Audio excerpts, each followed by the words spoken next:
Le 36e sommet de l'Union africaine s'est tenu le samedi 18 février 2023 à Addis Abeba. Le président sénégalais Macky Sall, à la tête de l'organisation depuis février 2022, passe de témoin à son homologue comorien Azali Assoumani.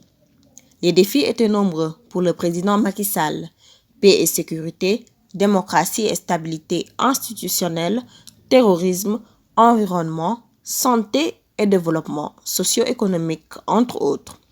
À la fin de son mandat, le bilan est jugé satisfaisant par le président Sall lui-même, ainsi que de nombreux analystes.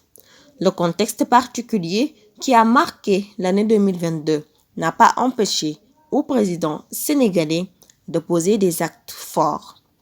Durant son mandat à la tête de l'Union africaine, le président Macky Sall a posé des actes significatifs dans la politique internationale.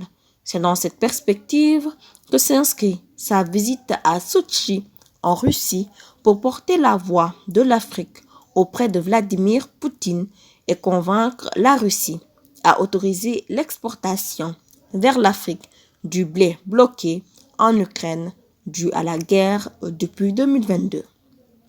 Ces résultats sont significatifs pour le continent, avec la participation de l'Afrique à plusieurs grands agendas internationaux. C'est le cas du G20 ou au sommet États-Unis-Afrique qui a eu lieu en décembre. Le président sénégalais a porté le plaidoyer pour que le continent africain soit plus actif au niveau mondial. Aussi, les efforts de médiation dans des dossiers assez complexes peuvent être inscrits à son compte. L'affaire des 49 soldats ivoiriens qui étaient détenus au Mali en est un exemple. Le Sénégal à la tête de l'Union africaine, c'est aussi le sommet Union européenne-Union africaine de février 2022 qui a été organisé à Bruxelles, en Belgique, au cours duquel le président Macky Sall a représenté le continent africain. L'Union africaine a pu avoir beaucoup de soutien pour l'adhésion de l'Afrique au G20.